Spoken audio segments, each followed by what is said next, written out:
नमस्कार दोस्तों and I welcome you to Deep Concept. आज के लेक्चर में हम लोग चर्चा करेंगे जापान के द्वारा डिस्कवर किए गए एक नए आइसोटोप के बारे में। That is the isotope of uranium uranium 241।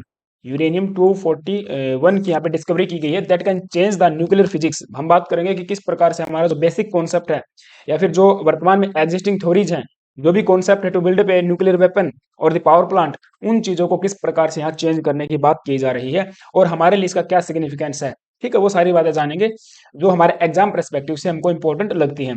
यहाँ पे आप न्यूज देख पाओगे, A pursuit of magic number, physicist discover new uranium isotope. अब ये मैजिक नंबर क्या है इसके बारे में भी हम बात करेंगे।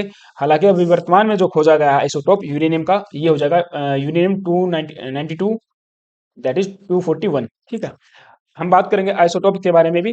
बट बिफोर वी बिगिन, आप सभी से छोटी सी रिक्वेस्ट है यार, प्लीज अगर चैनल पे नए आए हो तो सब्सक्राइब कर लेना और वीडियो को एक लाइक कर देना। राइट, देखिए सबसे पहले हो क्या रहा है एग्जैक्टली। देखिए जो टीम है फिजिसिस्ट की, जापान के द्वारा, जापान की टीम है और इन्होंने कोरिया के इनके साथी जो है साइंटिस्ट, उनके साथ मिलकर एक लेबोरेटरी में डिस्कवरी की है एक प्रीवियसली अननोन यूरेनियम आइसोटोप की। पहले हम लोग नहीं जानते थे कि इस प्रकार का भी आइसोटोप एग्जिस्ट कर सकता है, तो अभी इसकी खोज की गई है। That is the atomic number इसका 92 हो जाएगा एंड द मास नंबर 241 हो जाएगा। मैं थोड़ा सा क्लियर कर देता हूँ आप लोगों को कि आइसोटोप्स वगैरह होते क्या हैं। जैसे किसी भी एलिमेंट को लिखने का तरीका क्या होता है, हम एक्स से उसको डिनोट करते हैं और यहाँ पे जो नंबर लिखा जाएगा that is the atomic number. Right, इसको हम बोलते हैं एटॉमिक नंबर एंड ऊपर जो इसके सिर के ऊपर लिखा जाता है वो बोलता है इसका mass number. That is the mass number. ठीक है, जैसे मैंने लिखा यूरेनियम 92 एंड 235, तो यहाँ पे 235 डिनोट करता है इसका मास नंबर एंड 92 डिनोट करता है इसका atomic number. Atomic number is nothing but the number of protons. ये हमारे पास क्या होते हैं, नंबर ऑफ प्रोटॉन्स ही होते हैं। Right, number of protons are equal to the number of electrons, ये भी कई बार देखने को मिलता है। बट अब अगर आपको न्यूट्रॉन्स की संख्या निकालनी है तो इसके अंदर से ये आपको माइनस करना पड़ेगा। यानी कि अगर नंबर ऑफ न्यूट्रॉन आपको निकालना पड़ेगा, नंबर ऑफ न्यूट्रॉन्स अगर आपने निकालना है तो आपने माइनस करना पड़ेगा, मास नंबर में से माइनस करना पड़ेगा एटॉमिक नंबर। तो आपके पास क्या आ जाएगा, नंबर ऑफ न्यूट्रॉन्स आ जाएगा।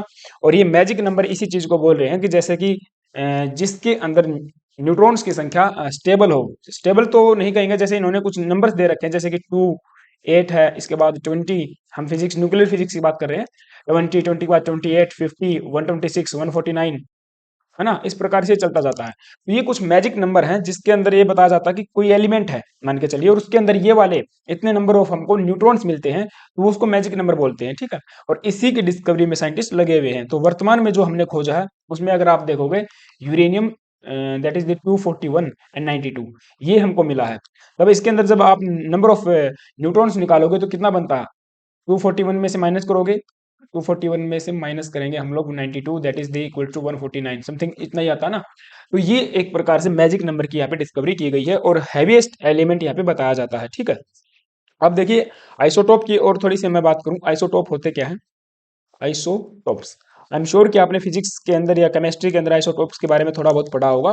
तो कई बार वो पूछ भी लेता है फिजिक्स के अंदर जब हम साइंस की बात करते हैं। तो isotopes are nothing but the atoms of the element of the same element, atoms of the same element having the number of protons same, having the number of protons यहाँ पे क्या रहने वाले हैं, सेम रहने वाले हैं, but the number of neutrons are different, number of neutrons are different, ये चीज हमारे पास डिफरेंट रहेगी, लेकिन नंबर ऑफ प्रोटॉन्स क्या रहेंगे, सेम रहेंगे। I repeat again, isotopes are the atoms of the same element having the number of protons same but the number of neutrons are different। For example के लिए जैसे हम example लेते हैं hydrogen का। अब हाइड्रोजन है H11 H12 H13। अभी देखिए नीचे वाला जो नंबर है ये डिनोट करता है, मैंने बताया थोड़ी देर पहले, एटॉमिक नंबर को। तो यहाँ पे हमारा एटॉमिक नंबर सेम रहने वाला है। इट मीन्स इसका मतलब ये है कि जो पीरियोडिक टेबल है उसके अंदर जो इसका प्लेस रहने वाला है, जो पोजीशन रहने वाली है वो सेम रहेगी। ठीक है, हाइड्रोजन एक नंबर के स्थान पे है तो एक पे ही रहेंगे इसके सारे के सारे आइसोटोप। जितने भी एलिमेंट हमको मिले हैं, जितने भी एटम्स हमने हाइड्रोजन के खोजे हैं, वो इसी के अंदर हम लोग रखेंगे, यानी कि 1 नंबर के ऊपर रखेंगे उसको। अब एक क्या दर्शाता है इसके अंदर, एक दर्शाता है इसके अंदर मास नंबर, ये इसका मास नंबर 2 है, इसका मास नंबर 3 है। राइट, तो ये एक प्रकार से हाइड्रोजन के आइसोटोप्स हो जाएंगे। अब बेसिकली इसको बोला जाता है कि that is the protium, deuterium and tritium, इनको डिफरेंट डिफरेंट नाम से भी कई बार पुकारा जाता है। ठीक है, अब दूसरी बात देखिए, मैं इसको एक बार साफ कर लेता हूँ। ये चीज हो गई। अब हमने आइसोटोप के बारे में जान लिया। और कुछ एग्जांपल देखिए, जैसे कार्बन के होते हैं, कार्बन 612 हो जाएगा, कार्बन 613 है, कार्बन 614 है, तो यानी कि एटॉमिक नंबर क्या रहने वाला, सेम रहने वाला है। और बहुत सारे एग्जांपल है। यूरेनियम की अगर आप बात करोगे तो यूरेनियम के तो भरे पड़े हैं, 235, 235 है, 236 भी है, एंड 234 भी है। ठीक है, 232 भी है, 232, 236, 34, 38, 238, और अभी वर्तमान में खोज लिया हमने 241। इस प्रकार से आप देखोगे हैवीएस्ट मास नंबर का एलिमेंट इस बार खोजा गया है, ठीक है, साइंटिस्ट के द्वारा। तो ये होता है आइसोटोप्स। इसी प्रकार से आइसोटोन्स होते हैं, आइसोबार्स होते हैं, वो कभी फिर बात करेंगे फिजिक्स के अंदर, ठीक है। तो ये आपके क्या थे, आइसोटोप्स थे। इस बार हमने क्या किया, यूरेनियम का आइसोटोप खोजा है, और जिसको बताया जाता है यूरेनियम 92 241। इसका मतलब क्या हुआ, इसके अंदर मास नंबर 241 है और इसका एटॉमिक नंबर 92 है। अच्छा, यूरेनियम की अगर हम बात करते हैं तो ये क्या होते हैं, रेडियो एक्टिव एलिमेंट होते हैं, रेडियो एक्टिव एलिमेंट होते हैं। अब रेडियो एक्टिव एलिमेंट क्या होते हैं, वे एलिमेंट जिनका डिसइंटीग्रेशन होता है अपने आप spontaneously, means radio activity is nothing but a property bye virtue of which the heavy elements like the uranium, plutonium, thorium are disintegrate itself without being forced by the external agent to do so। इस प्रकार से हम कह सकते हैं कि ये radio active element होते हैं। इसके अंदर बहुत सारी चीजें आती हैं, इसकी यूनिट्स भी आती हैं, किस प्रकार इसने खोज की थी। हेनरी बैक्यूरेल का नाम आता है, मैडम मैरी क्यूरी का नाम आता है ना। तो फिजिक्स का लेक्चर काफी लंबा हो जाएगा, इसलिए हम आगे बढ़ते हैं, ठीक है। अब ये वाली जो फाइंडिंग्स की गई है, इसमें इन्होंने कैसे इस चीज को खोजा, देखिए टेक्निक्स क्या यूज की, इन्होंने एक्सेलरेट किया है। यूरेनियम 235 238 न्यूक्लियाई को लिया और उसको एक्सेलरेट करवाया है टू द प्लूटोनियम 198 न्यूक्लियाई, ठीक है। कहां पर, एट द के आइसोटोप सेपरेशन सिस्टम। इस ये आपका जापान के अंदर एक लेबोरेटरी है, एक सिस्टम है, उसके अंदर इसको एक्सेलरेट कराया है। मतलब ये है कि एक तो यूरेनियम का 238 मैंने बताया ना अभी, हमारे पास आइसोटोप है, और एक प्लूटोनियम का हमने लिया है, दैट इज द 198। इन दोनों को आपस में एक्सेलरेट करवा है। और एक्सेलरेट जब आप करवाओगे ना, तो किसी भी साइक्लोट्रॉन में या फिर किसी सिस्टम के अंदर, जैसे अभी तो साइक्लोट्रॉन नहीं है, अभी तो हमने यूज किया है that is the isotope separation system. Isotopes को सेपरेट करने वाला एक सिस्टम है, दैट इज के। ये जापान के अंदर स्टैब्लिश्ड है। इसके अंदर एक सिस्टम मैं आगे दिखाऊंगा इसको। इसके अंदर हमने क्या किया, एक्सेलरेट करवा दिया, दो अपने पास न्यूक्लियाई थे, यूरेनियम 238 और प्लूटोनियम 198। अब ये जो प्रोसेस होती है, एक्सचेंज होता है इसके अंदर, किस चीज का, नंबर ऑफ प्रोटॉन्स का एंड न्यूट्रॉन्स का आपस में एक्सचेंज होता है। क्योंकि देखिए कोई भी चीज लगा लीजिए आप, कोई भी एलिमेंट है धरती के ऊपर, कोई भी एटम है, एवरी एटम और everything want to be stable in this world. हर कोई चीज यहाँ पे स्टेबल होना चाहता है। अब अगर आप इनको एक्सेलरेट करवाओगे तो ये क्या करेंगे, या तो अपने प्रोटॉन्स को लूज कर देंगे या प्रोटॉन्स को गेन करेंगे। इसी प्रकार से नंबर ऑफ इलेक्ट्रॉन को लूज करेंगे या फिर गेन करेंगे। तो इस प्रकार से आप देखोगे तो कोई भी न्यूक्लियाई है, प्रत्येक न्यूक्लियाई इस संसार में क्या होना चाहती है, स्टेबल होना चाहती है। तो स्टेबल होने के लिए ये चीज क्या करेंगे, नंबर ऑफ प्रोटॉन्स का और नंबर ऑफ न्यूट्रॉन्स का एक्सचेंज करने लग जाएंगे, ठीक है। तो इसी प्रकार से क्या होगा, फिर आइसोटोप्स चेंज हो जाएंगे, एक नया आइसोटोप हमारे पास बन के आ जाएगा। और इस प्रोसेस को बोला जाता है मल्टी न्यूक्लियन ट्रांसफर। याद रख लेना, ये प्रोसेस काफी काम आने वाली है, हो सकता है डायरेक्ट पूछ ले what is multi nucleon transfer, ठीक है, क्योंकि चर्चा में है तो इसलिए। तो मल्टी न्यूक्लियन ट्रांसफर एक प्रोसेस होगी जिसके अंदर क्या होगा, टू आइसोटोप्स एक्सचेंज कर लेंगे अपने प्रोटॉन्स और न्यूट्रॉन्स को, ठीक है। और ये काम किसके अंदर होगा, ये काम होगा भाई इस वाले सिस्टम के अंदर, that is the isotope separation system, किस के नाम से भी इसको जाना जाता है, ठीक है। Right, now the collision resulted in the creation of large number of fragments. इस कोलिजन से क्या होगा, लार्ज नंबर ऑफ फ्रेगमेंट्स बन जाएंगे। अभी इस वर्तमान में जो स्टडी हुई है उसके अंदर 19 इन्होंने फ्रेगमेंट्स को डिस्कवर किया है। अब ये लार्ज नंबर ऑफ फ्रेगमेंट्स बन गए। अब इनकी यहाँ पे क्या की जाएगी, फर्दर रिसर्च इनके ऊपर की जाएगी, फर्दर डिस्कवरी की जाएगी, प्रॉपर्टीज को चेक किया जाएगा कि किस प्रकार की इनकी प्रॉपर्टीज हैं, राइट। उस आधार पे हम लोग फाइनली डिसाइड कर लेंगे कि ये वाला फ्रेगमेंट ये वाला आइसोटोप है, ये वाला ये आइसोटोप है, ठीक है। तो the resulting nuclear fragments contain different isotopes, वो तो होना ही है। And this is how the researchers identify uranium 241 and measured the mass of its nuclear, और उसका मास जो है उसको भी यहाँ पे डिस्कवर किया गया। फाइनली इस प्रकार से यूरेनियम 241 की डिस्कवरी की गई है, ठीक है। एक फ्रेगमेंट लिया, उसकी प्रॉपर्टी चेक की, उसमें देखा गया कि मास नंबर इसका 241 है और एटॉमिक नंबर 92 है। बस पता चलेगा कि यूरेनियम है दैट इज द 241। तो इस प्रकार से किसी भी नए एलिमेंट की, नए न्यूक्लियाई की यहाँ पे खोज की जाती है। ठीक है, जैसे साइक्लोट्रॉन में होता था, या फिर अगर डीके की हम बात करते हैं तो जैसे अल्फा डीके होता है। रेडियो एक्टिव जो भी एलिमेंट होगा, देखिए रेडियो एक्टिव एलिमेंट की अपने आप में डिसइंटीग्रेशन होगा, that is the radio activity. और उसमें भी फिर क्या होता है, alpha, gamma and beta raise क्या आती है उसके अंदर से बाहर आती है। अब alpha rays is nothing but the nucleus of the hydrogen. ये क्या होता है, न्यूक्लियस ऑफ हाइड्रोजन ही तो होता है। ठीक है, अब हाइड्रोजन का न्यूक्लियस कैसे होता है, ऐसे रिप्रेजेंट करते हैं, H H2 4, sorry sorry sorry, helium का न्यूक्लियस ऑफ द हीलियम। ठीक है, हीलियम का होता है, सॉरी फॉर दैट, हीलियम। ठीक है, हाँ, टू, यहाँ पे नंबर ऑफ प्रोटॉन कितने हैं, 2, और मास नंबर कितना है, 4, और नंबर ऑफ न्यूट्रॉन्स अगर देखोगे तो कितना हो जाएगा, 4 - 2, दैट इज द 2। ठीक है, थोड़ी फिजिक्स है, इसको समझना पड़ेगा भाई, है ना। तो यहाँ पे अगर आप देखोगे ना, कोई भी मान के चलिए रेडियो एक्टिव एलिमेंट है, अगर उसके अंदर से एक अपने पास क्या निकल गया, एक अल्फा डीके हो गया है उसके अंदर से, तो एक हीलियम का एटम बाहर चला गया है, तो कोई दूसरा ही न्यूक्लियस बन के आ जाएगा।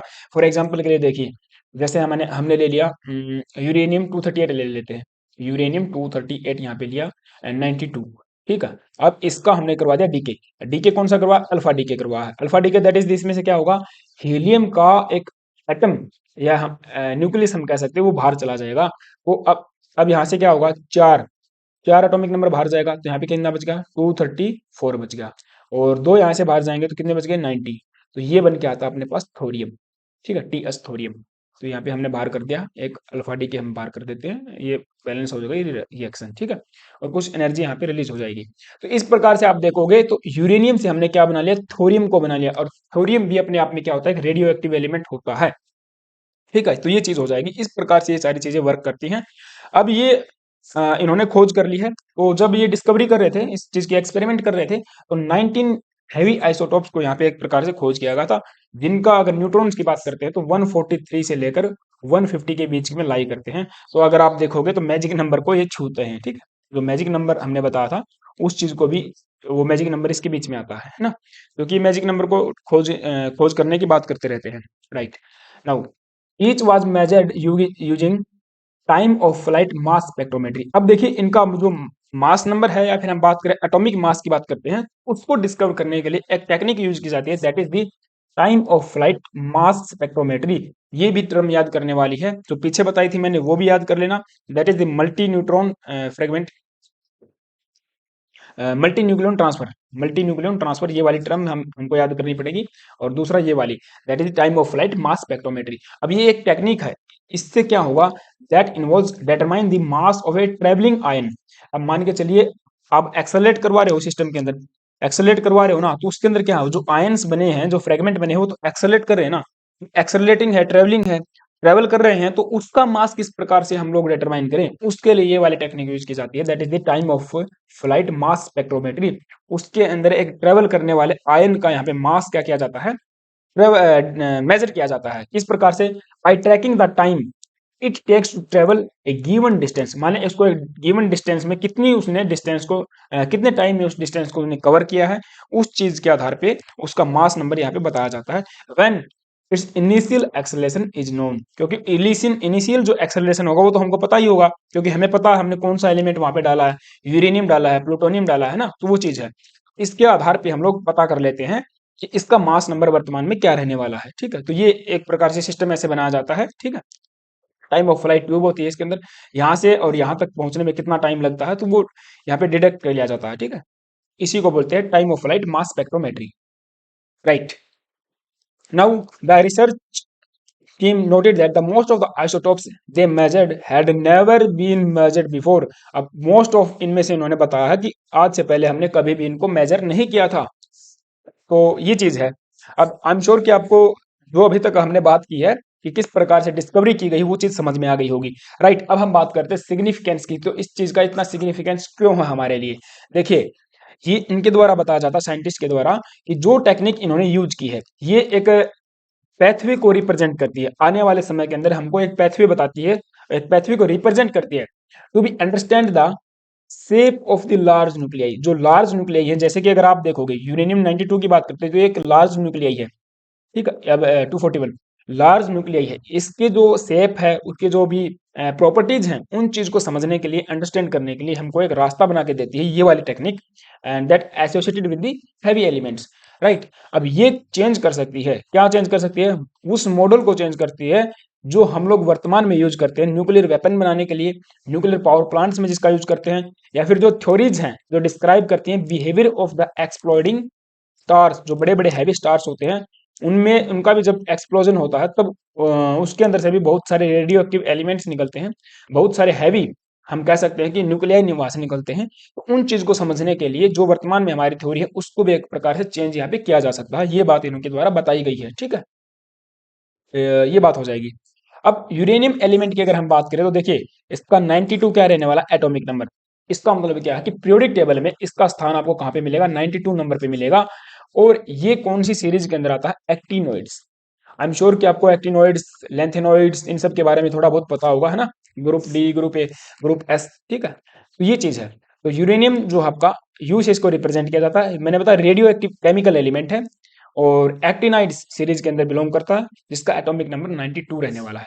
डेंस होता है, हार्ड होता है, मेटालिक एलिमेंट है और सिल्वरी व्हाइट इसका कलर पाया जाता है, ठीक है। और डक्टाइल है, ductile means ductility is the property bye विर्चू of which you can stretch any element. आप किसी भी एलिमेंट को स्ट्रेच कर सकते हो, मीन्स जो मेटालिक प्रॉपर्टी रखने वाला एलिमेंट है उसको स्ट्रेच करके लंबे तार बनाए जा सकते हैं। जैसे अगर हम बात करते हैं सोने की, जो हमारे पास गोल्ड होता है, गोल्ड के आपने सुना होगा कई बार कि दो सॉरी 1 ग्राम, 1 ग्राम गोल्ड से आप 2 किलोमीटर लंबी तार बना सकते हो। That property is known as ductility. And malleability means कि मेलिएबिलिटी वो प्रॉपर्टी होती है जिससे आप पीट पीट के उसकी चादरें बना सकते हो, सिंपल भाषा में, ठीक है। तो ऐसा एलिमेंट जिसको आप पीटो गर्म करके और उसकी क्या बना दो? चादरें बना दो, ठीक है। तो ये होती है malleability. And capable of taking a high polish. तो ये आपका यूरेनियम एलिमेंट है। अब यूरेनियम एलिमेंट इतना ज्यादा हमारे लिए इंपॉर्टेंट क्यों है? ये आप एक्टिनोइड सीरीज देख लेना, ये वाली होती है 89 से लेकर 103, ये भी याद रख लेना, 89 से लेकर 103 एक्टिनोइड्स होती है और लेंथिनोइड 57 से लेकर 71, ये इसके अंदर बिलोंग करती है आपकी यहाँ पे, ठीक है, पीरियोडिक टेबल के अंदर। अभी बात करेंगे पीरियोडिक टेबल की फिर से। तो ये हमारे पास था यूरेनियम का एलिमेंट। अब इसकी अकरेंस की अगर हम बात करते हैं, देखिए वैसे तो ज्यादा कंसंट्रेशन इसकी सोयल में या रॉक में या फिर वाटर के अंदर हमको देखने को नहीं मिलती है, बट ये हमको ओर्स के अंदर देखने को मिलता है। और आपने सुना होगा ना एस्क जिसको बोलते हैं, एस्क या ओर्स के अंदर देखने को मिलता है। जैसे कि आपका that is pitch blend, pitch blend काफी फेमस और है यूरेनियम का, और इसको यूरेनिनाइट भी बोला जाता है।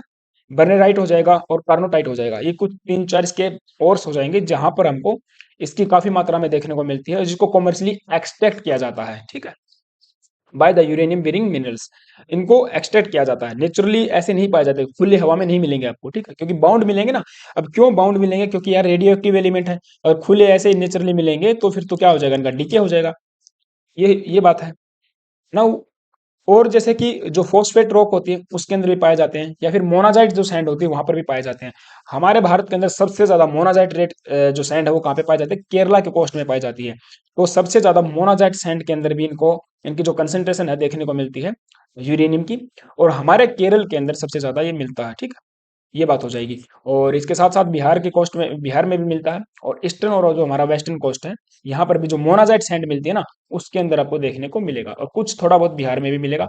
और अभी पीछे खबर आई थी ना, आपने शायद देखी भी होगी, 2-4 महीने पहले की बात है, राजस्थान के अंदर भी यूरेनियम के भंडार मिले हैं, ऐसा मतलब एक खबर आई थी, ठीक। हाँ, राजस्थान में भी यूरेनियम के भंडार हमको मिले हैं। तो ये मोनाजाइट सैंड होती है आपको, ये रेड कलर की थोड़ी सी होती है, इसके अंदर से भी एक्सट्रैक्ट किया जाता है यूरेनियम को। एप्लीकेशन की अगर हम बात करते हैं तो देखिए, हम बात करते हैं जब यूरेनियम 238 की, तो सबसे ज्यादा विश्व के अंदर पाया जाने वाला जो आपका एलिमेंट है दैट इज द यूरेनियम 238, लेकिन इसका ज्यादा इतना यूज नहीं होता है।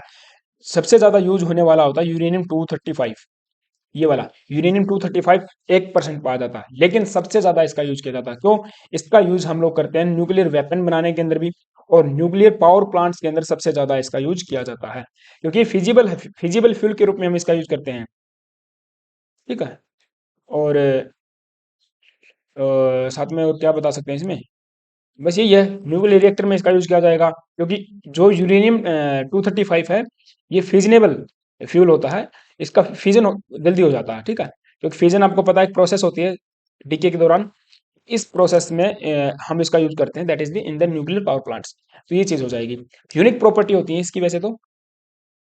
और ट्रांसपोर्टिंग रेडियोएक्टिव एलिमेंट, अच्छा दूसरा ये बताया जाता है कि जो डिप्लीटेड यूरेनियम हमारे पास जो डिप्लीट हो चुका है, यानी कि उसका जो हाफ या फिर डीके का जो प्रोसेस था वो पूरा हो चुका है, उसका यूज फिर किस लिए किया जाता है, किसी भी अदर रेडियो एक्टिव मटेरियल को ट्रांसपोर्ट करने के लिए उसकी जो सील्ड बनाई जाती है उस सील्ड के अंदर रखा जाता है फिर रेडियो एक्टिव एलिमेंट को, और उसको ट्रांसपोर्ट करने के लिए यूज किया जाता है डिप्लीटेड यूरेनियम को। इसके साथ साथ बताया जाता है कि जो सबमरीन्स होती हैं या फिर न्यूक्लियर वेपन्स होते हैं उसके अंदर भी हम लोग पावर, न्यूक्लियर पावर के रूप में इसका यूज करते हैं। तो यूरेनियम का काफी यूज किया जाता है। अब अगर हम बात करें वर्ल्ड वाइड डिस्ट्रीब्यूशन की, तो सबसे ज्यादा आपको देखो कजाकिस्तान में देखने को मिलेंगे। कजाकिस्तान को यूरेनियम का घर भी कहा जाता है। कनाडा है, ऑस्ट्रेलिया, रसिया, यहाँ पर सबसे ज्यादा आपको देखने को मिलेगा। 2/3 of the world population, world production of the uranium from the mines is from Kazakhstan, Canada and Australia. और जैसे कि ऑस्ट्रेलिया की अगर आप बात करोगे तो कई बार आपसे पूछ लेगा क्वेश्चन कि ओलंपिक डैम कहाँ पर है, जहां पर क्या पाया जाता है, या फिर ये किस प्रकार से क्वेश्चन भी बन सकता है कि ओलंपिक डैम जो है किसके लिए फेमस है। रेंजर माइंस हो जाएंगी, ओलंपिक डैम ये ऑस्ट्रेलिया में पाई जाती हैं।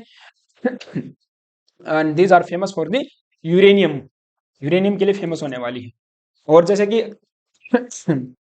सॉरी, कनाडा की अगर हम बात करते हैं तो कनाडा के अंदर सबसे ज्यादा हाईली ग्रेड डिपॉजिट पाए जाते हैं अथावास्का बेसिन के अंदर। अथावास्का जो झील है उसके बेसिन में पाया जाता है यूरेनियम, ठीक है, कनाडा के अंदर। तो ये वर्ल्ड वाइड था। अब भारत की अगर हम बात करते हैं, इंडिया के अंदर तो देखिए केवल और केवल 2% ही हमको पूरे वर्ल्ड का जो यूरेनियम है पाया जाता है। टोटल डिपॉजिट की अगर बात करोगे तो हमारे पास that is the approximately 30,000 tons के अप्रोक्सीमेटली आप मान सकते हो। And India has no significant reserves of the uranium, हमारे पास ज्यादा नहीं है, क्योंकि जितना हमको यूज होता है हम लोग क्या करते हैं सारा का सारा इंपोर्ट करवाते हैं बाहर से। मोस्टली हम लोग रसिया से इंपोर्ट करवाते हैं, कजाकिस्तान से या फिर फ्रांस से हम लोग एक्सपोर्ट करवाते हैं, सॉरी इंपोर्ट करवाते हैं, ठीक है। ये चीज हो जाएगी। अब वर्तमान में हमारे पास देखिए 22 न्यूक्लियर रिएक्टर है, जिनकी कैपेसिटी अगर आप बात करोगे तो 6,780 मेगावाट की एनुअली। तो इनमें से अगर आप देखोगे 8 ऐसे रिएक्टर हैं जिनको फ्यूल कहाँ से मिलता है, इंडिजीनियस यूरेनियम से। हमारे भारत के अंदर जो 2% है उससे यहाँ पे इनको यूरेनियम को फ्यूल मिलता है। लेकिन बाकी जो 14 बच गए उनके लिए हम लोग क्या करवाते हैं, इंपोर्ट करवाते हैं बाहर के देशों से। और under the guidelines of the IAEA, that is the international atomic energy agency, की जो सेफ गार्ड्स या फिर जो रूलिंग्स हैं उनके आधार पे, जो उनके स्टैंडर्ड्स हैं उन्हीं के आधार पे इसका यूज किया जाता है, ठीक है। तो ये चीज थी, ये लेक्चर था मेरी तरफ से। आई होप कि आपको चीजें समझ में आई होंगी, किस प्रकार से रेडियो एक्टिव एलिमेंट होते हैं और क्या क्या काम आती है और क्या इसके हमारे लिए सिग्निफिकेंस है। जो भी डिस्कवरी थी उसके बारे में मैंने आपको बता दिया है। अगर वीडियो अच्छी लगी है, चीजें समझ में आई हैं, देन प्लीज एक लाइक कर दीजिए और एक चैनल को सब्सक्राइब कर लीजिए अगर आप नए आए हो तो। Thank you guys, have a nice day, stay tuned and stay with us.